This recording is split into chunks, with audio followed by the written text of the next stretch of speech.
So, what on earth does a Big Mac have to do with the history of computing? Well, it turns out a lot more than you'd probably guess. In this technology investigation, we're going to pull back the curtain and uncover the hidden history of data and databases behind one of the most recognizable brands on the planet, McDonald's. See, this isn't really a story about food. It's an 80-year journey, a story about data technology that basically mirrors the entire history of computing itself. We're talking about a trip from simple paper slips to a massive global network of databases processing billions of transactions a day. Just to wrap your head around the sheer scale of this operation, get this. McDonald's serves over 69 million customers every single day. That's more than the entire population of the United Kingdom. Now, managing an empire that big requires an unbelievable amount of data infrastructure. But of course, it didn't start this way. It all started somewhere way, way simpler. All right, let's rewind the clock. Way back to 1948. The McDonald brothers absolutely revolutionized the restaurant industry with their Speedee Service System. And what they created was more than just an efficient assembly line. It was, for all intents and purposes, an analog, human-run database. Now, seriously, think about it. You've got a fixed menu, right? Predictable prep, standardized steps. Every single burger? That's a record. Each station on the assembly line? That's basically a table. And every worker? They're running a query, to retrieve a specific record. This incredibly rigid structure turned out to be the perfect foundation for everything that was about to come. Okay, fast forward a bit. The 1970s. This is where things start to change. The very first electronic elements start creeping into the restaurants, leaving these first faint digital traces of the data revolution that was on its way. Now, these early electronic cash registers, they weren't what we'd call a database today, not by a long shot, but they were a huge first step. For the very first time, an order at McDonald's actually existed as structured digital data. Item codes, prices, timestamps, you can see the building blocks of a modern database being laid right here. All right, now we hit the 80s, the era of big iron. This is when McDonald's, like pretty much every other big corporation, shifted its core operations over to these centralized mainframe computers. But this new power came with a whole new set of problems. And here's the key thing to understand. Everything important, we're talking payroll, HR, all the store reporting, it was all crammed into one single, giant, powerful machine. It was super efficient, but it was also a massive single point of failure. I mean, it's the classic data architecture problem, right? You put all your eggs in one basket, and if that one single point of failure gets hit, the whole corporate nervous system is exposed.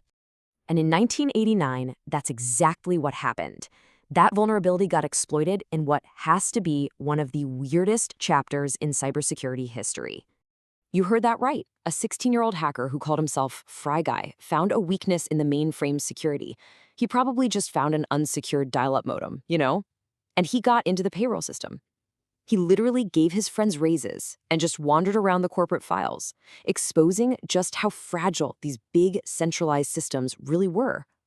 It was a serious wake-up call. So that Fry Guy hack, combined with the fact that McDonald's was expanding like crazy all over the globe, it really forced them to completely rethink their data strategy. The hack proved the security risk, and their expansion proved the mainframe model just wasn't going to cut it anymore. They had to evolve. And this timeline here really lays it all out. Instead of one giant computer, McDonald's started running on thousands of smaller, specialized databases. In the 90s, each store gets its own little SQL database, probably something like Microsoft SQL Server.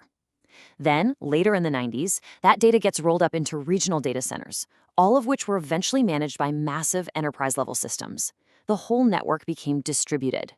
Okay, now we're jumping into the modern era. The last decade or so has just been an explosion of new ways to interact with the brand. You've got the kiosks, the mobile apps, loyalty programs, and every single one of these things demands its own complex data architecture. This is where the modern McDonald's really takes shape.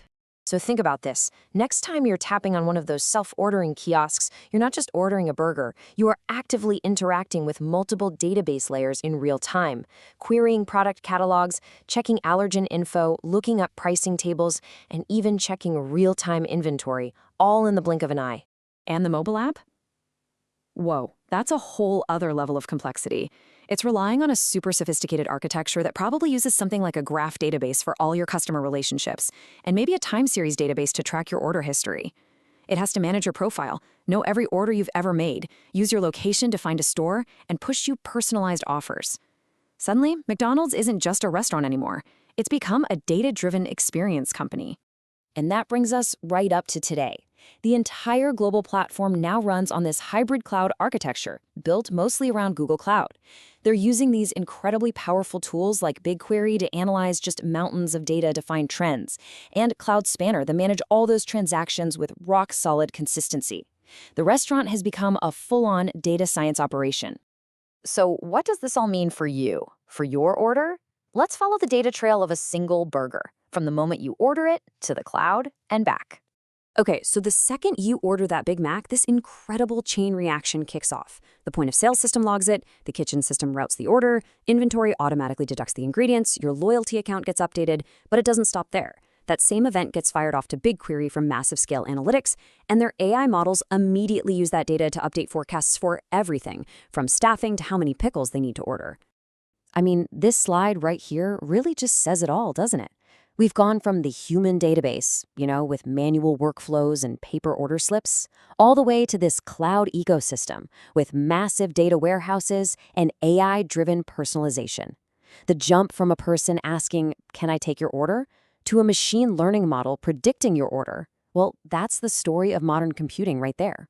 So it started as just a really, really smart way to make food fast, has completely transformed into a cloud-native, AI-powered global data ecosystem. And that, right there, is the incredible story of how a simple hamburger became a complex and, frankly, fascinating data-based story. The only question now is, what's next?